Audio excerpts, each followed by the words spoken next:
G'day, listeners. This episode is proudly brought to you by our major sponsor, supshq.com.au. Use code BENS15 at checkout to receive 15% off on your next purchase.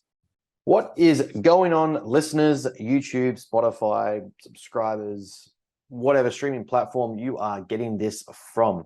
Welcome back to another episode of the Matter Mentality podcast, where we talk all things performance to make sure that you are achieving your best. So in this episode, now we are going to do our monthly business update. As you have probably been following along, if you have been following along, which I hope you have, you know that we like to keep things open-doored and we like to keep things as transparent as possible. I genuinely believe that there is a blueprint, there is a stepping stone, there is a platform in which we can lay out success and help other people achieve it. For those that come after us, for those who come after them, there is something that we can leave behind. There is a trail of breadcrumbs and those who have done it before us, and it is our obligation and duty to help do that for the ones to come after. My genuine goal or belief is that I should not be envious of someone who may have it easier than me in the future or gets to start in a better position than me. In fact, I should be the one to help facilitate that they get to start in a better position than I did. They have more to learn from. They have more available to them. They have greater knowledge. They have greater access to skills and abilities. They have greater access to talent and knowledge and wisdom and mentors. All the things at the time when I started perhaps weren't quite as available or as readily explored. So it is my belief with that, with the creation of matter and what we do here, to provide as much info as possible to help people achieve sooner what it took me this long to reach or achieve or get to. And hopefully with each coming episode or each passing episode around our business updates and our monthly updates, you get to see how that's done, and you can take away from that as you like. There is no right or wrong, or you have to do it my way, or you're a failure, you have to do it my way, you're an idiot, or anything like that. It's just simply, this is what we are doing, and as much detail as I can give you without literally giving you everything away for free. I will do always as I can my best to provide as much info as possible to help others achieve the same level of success or a greater level of success, or achieve levels of success that they did not think that they could get to. Because there is a difference coming, I believe, in the game of coaching, of performance education, of performance knowledge, where the previous standards will not suffice. They are not going to cut it, and is going to require you to be more, to do more, to expect more, to set more, and overall perform better as a coach, as a mentor, as an educator, as a service provider for the people that are paying you money. And that should be a good thing. That should scare people, and it should push you to be better, because better standards require all people to meet those standards or they fall away, which to me is not a bad thing. If you're not willing to upskill, if you're not willing to learn, if you're not willing to put the time and effort and finances into getting better and improving your craft, at a certain point, you are going to fall behind. It is not to say you have to pay me. It's not to say you have to pay anyone I know. It is just simply that you should be constantly working on being better and being your best and performing at your best and giving back to your clients, giving back to your business, and making sure that the value in what you're providing is above and beyond what you're charging. That is my general philosophical belief when it comes to a service-based business. So what is happening for the month of March? Well, if you have been following any of our socials, the biggest item on the agenda has been releasing our Matter HQ app and getting all the kinks and the funny business and the trials out, and having a crack at making sure we're optimizing that and using that properly. We have finally released it and are starting to phase on all our current clients to the app itself and make sure that they are getting as much out of it as possible. So that means that we are trying to put on as much resources as we can, make sure there's as much educational content as possible, make sure that there are programs on there for them, make sure that there is knowledge being put in there, make sure that we have available resources that can cover a wide variety of information, things like how to set up dieting phases, things like how to set up a daily meal plan, things like how to bulking foods to include, calorie cutting foods to look for, et cetera, et cetera. It is a one-stop sort of location for us where we genuinely feel can include everything that we have to offer into one spot and be able to provide a unique service and interaction with our clients without feeling or losing the personal touch, without losing connection with them, without losing the community aspect that we're trying to build. And that is going to be a game changer, we feel, for us in the future. One of the unique capabilities of this app is the ability to create communities similar to Facebook, similar to Twitter, that can allow us to build threads, build interactions, build communities, build different type of content exclusive only to those communities and who we want to see them. So whether we have prep communities, whether we have bodybuilding communities, powerlifting communities, strength communities, nutritional communities, education communities, whatever it is, we can create these and allow clients to engage, to share, to interact, to banter, all inside the app, private to just us and who we want to see it, which is another level of community privacy, but also community engagement that has, I believe, lacks in the online space.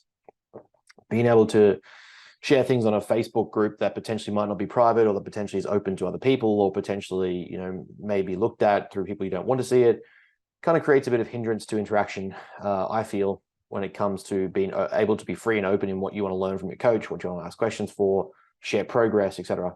You cannot see this unless you have the access in the app, and you don't get access unless you are subscribed as a client, or you are purchasing something or providing something to that specific community, and we give you access. So it's a really unique private feature that we really enjoy and are going to push heavily to use and get people away from just seeing the negativity and the crap that goes on socials a lot of the time.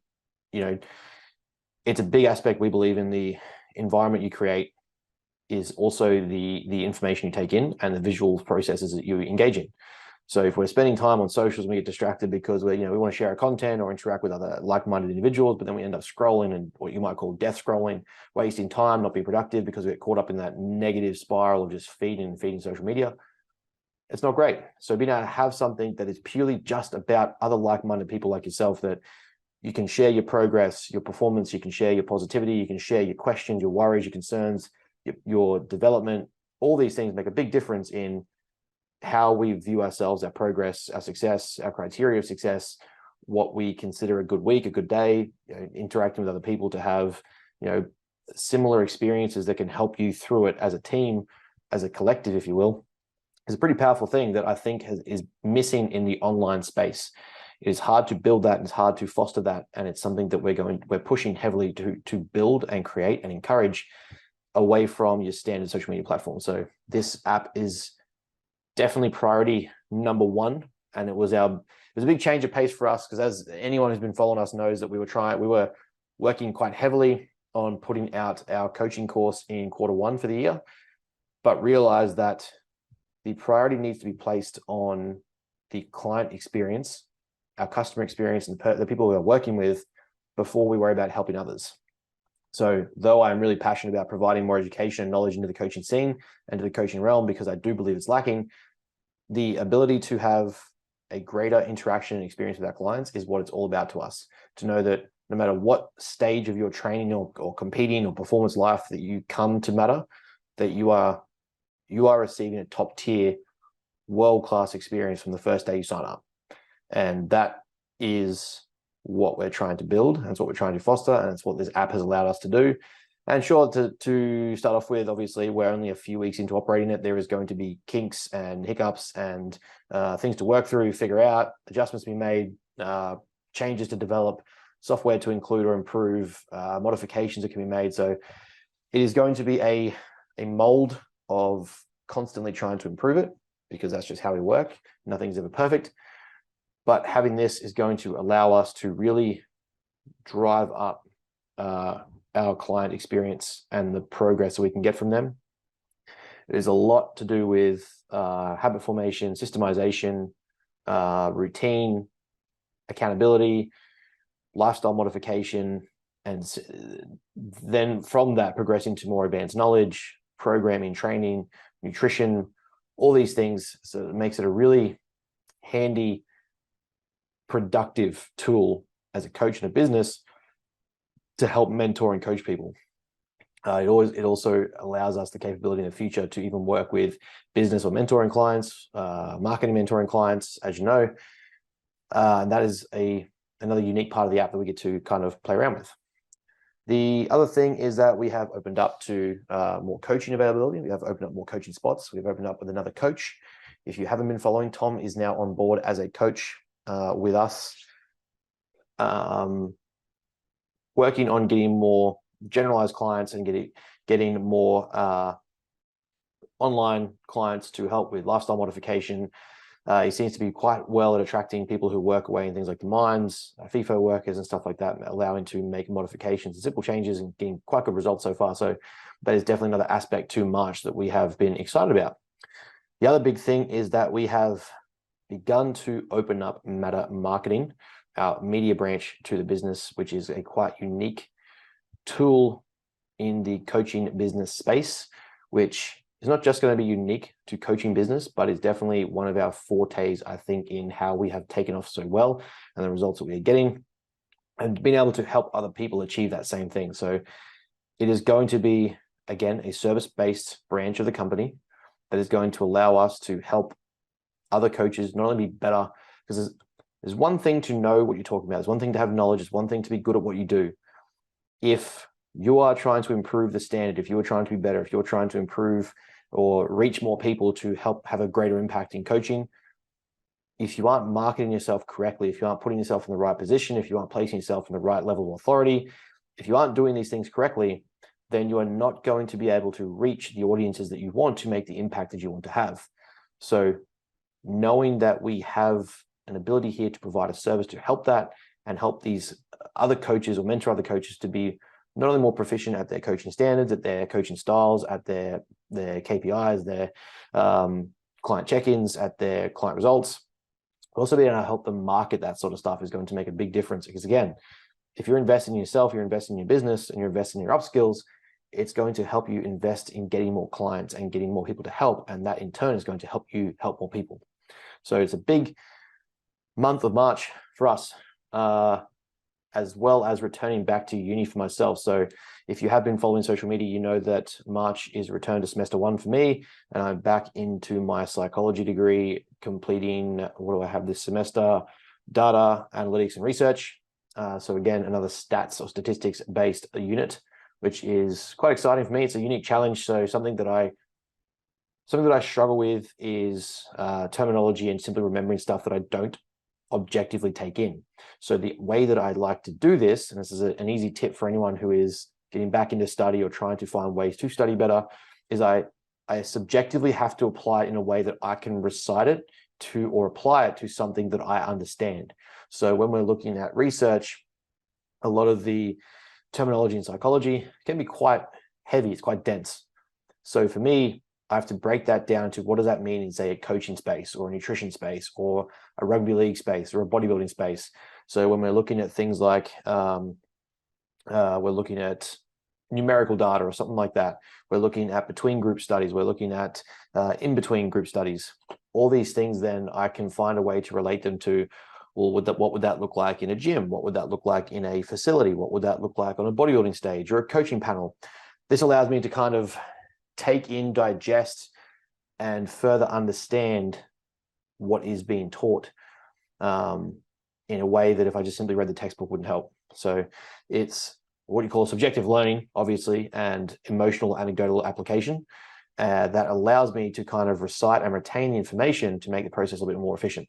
Now, I never ever claim to be the world's best student or studier or absorber of knowledge, but I've found that in this technique and applying myself aggressively to my studies, meaning that even if I don't want to do it, if I'm always the first in the front row of the lecture, I'm always in every tutorial asking questions, make sure that I'm engaging in things I don't understand. If I'm paying thousands of dollars for this course or this unit or this module, I'm going to make sure that I'm receiving as much information and help as I can possibly with the utilities that are at my disposal, because it's what I'm paying for. I'm not trying to come out of the psych degree with a just subpar, just pass mentality. It would imply then that I don't care enough about this field or my clients or the people I want to work with to be at the best I can be. So big thing for me in March was starting the ball rolling with getting straight into my subjective patterns and being able to take note and apply it in ways that I can benefit my clients already have. So a big thing you'll notice, I will share content on social media now that is heavily around data analytics, how I take it in, how I digest it, how I absorb it. how I track it, how I use it, what the application means, how I can use this to better understand literature or review data that I am reading, research that I'm engaging in, things like that. And that's going to allow me to better understand knowledge to better apply to my clients. So one of the really big issues we have in fitness is the misunderstanding of internal validity versus external validity. So what seems to be the case is the more focused on control and control measures that we have, meaning that, let's say in a lab, we are isolating down to the finest tooth comb, the exact details to make sure that we are manipulating only the one single thing that we want in that environment, it's going to have quite a high level of internal validity. So it's a rather valid piece of information. The result is very valid, it's very reliable, it can be retested. We can see that in this exact environment, this is what happens. Now, the problem with that is, let's say in a gym sense or a client sense, if we're taking cherry-picked or chunked of data from that conducted data or that conducted research, and we're applying it then to the general population, to a general audience, to a different population or subsect of the population in the gym, it doesn't have the same transfer or generalizability to the population that we're working with from the population that was perhaps in that lab or in that controlled gym environment. And those effects aren't going to be the same because it wasn't as controlled under those parameters and those limitations compared to when it's in a gym and I'm free to just, I'm going about my day. I've got 2 hours in the gym, or I've got 45 minutes, or I'm a mother or father with 2 or 3 kids and I work a full-time job. I'm not being paid to stay home and train. I'm not being paid to stay home and go to bed at exactly 9 o'clock and wake up at 5 o'clock to get my 9 hours sleep. I'm not doing those things. So all of a sudden, the application of that research, or at least the application of the result, is harder to interpret and say that it's the exact response we should get. It creates less external validity. And being able to recognize that and read that research now and be able to read that the terminology on that, understand those limitations, has made how we perceive data so much more efficient. And that's just something that I was able to learn and apply, though it wasn't given in that gym sense or that gym scenario when I read when I was watching the lecture. By being able to interpret it in a way where I could see that, okay, that's what happens in fitness, that's what happens in nutrition, it's what happens in the coaching community. Very often is that the mistake that people make. I'll say, yeah, but this result showed this, and therefore that's the best way to do it. Not realizing that the population was 80-year-olds who'd never trained before, with next to no protein intake and next to no training history, and coming back from a random spike in higher amounts of protein than they've ever had in their life, something like that. Me applying that to my 25 to 30-year-old clients who train all the time, who are consistently in the gym and have a great history or training age experience, it's not going to be the same result. So we've got to be able to interpret that a bit differently, which, thanks to obviously the way I've subjectively been able to apply that, is how I've learned to understand it better. So again, another big thing to the month of March, and it's going to continue through till June, I believe, is semester 1. And then excitingly, something I'm really, really passionately excited about for semester 2 is I get to open up into psychopathology. So working on the criteria and definitions of psychodiagnosis, which is going to be a really exciting subject, I think. And then we also get to go into sports psychology. So I've completed exercise psychology 2 years ago, and this now gets to be my next step into a performance realm of psychology, which will be specific on sports psychology. So looking at things like optimal arousal levels, how to mentally get into situations, mental arousal, self-talk and things like that, performance cues and whatnot. Even I think it goes into bits of like mental health around athletes. So it's a very exciting lecture subject for me that I want to get involved in. But the big thing too is the plans for us. Now I've got a lot of work to do to make it happen, but the big thing for us is our invitation to America to present at a coaching conference with some good friends of ours over in Washington. So that is going to be a really exciting opportunity for us that has definitely humbled me, and I was almost scared to say that it was true, and it took me a while to actually accept and believe that that was really an offer, an invite to partake in, as I did not expect it to be something that happened. So to be able to get over there and present in realms of knowledge that I have and fields of knowledge that we know, understand, is something that I'm definitely excited about, looking forward to. And that is, I believe, August. There's a few hiccups in the way that will potentially limit if I don't get sorted, but is on the priority to get it taken care of so that we can get over there without question or failure and be able to put Matter on the international map, which is, again, it's pretty cool to see. It was something that was a 3 to 5 year plan for us, was to make sure that we get international exposure and start working on international lectures, presentations, seminars, competing, taking clients, etc. So that first step was literally 3 to 5 years away from where we even comprised the idea to now being, if you can arrange it, hey, you can do this in August, 6 months from now, which is unreal. So definitely a humbling opportunity that I do not intend to blunder, and will do my best to make the most of, with the potential that it could put Matter's athletes, our coaching staff, our system, our knowledge on a more international scale, which could put us in front of more people and potentially help make a much bigger difference in the community of education and knowledge and application that otherwise might not be the case. Do I think that I am the world leading expert on any subjects? No, but being able to put myself in a situation where I can talk about it as passionately and as excitedly as I do talk about it, I think will help other people understand it better. Because I think obviously the limitation is always that not everyone's comfortable talking to people, and will pass up situations like this or opportunities, or an old version of me would have let imposter syndrome, self-doubt, self-critique, criticism, lack of confidence sort of turn the opportunity down and just say no straight off the bat. Whereas now I recognize that to be in these conversations and these positions and future situations, I need to be willing to put myself in the uncomfortability of saying yes and simply fuck around and find out. Saying yes and just seeing what happens, how we can get there, how I can manage the workload.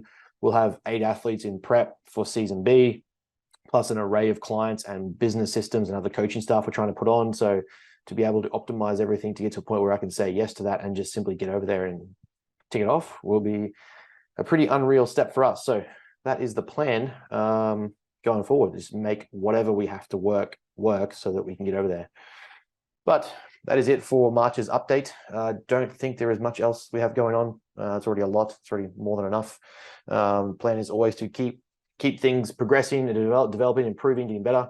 And from there, we can always look at making sure we have the necessary skills and abilities and the capabilities to handle more clients, to take care of those clients, to provide a quality service to those clients, and make sure that everyone is getting more than what they're paying for and above the value that they expect, because that is the intention that we have. That is it from me. Thank you for tuning in. Hopefully this has helped you somehow and given you some ideas. If you have any questions, any comments, any feedback, please leave a comment below, or like, subscribe, and follow. That is it from me, guys, and I will talk to you again soon.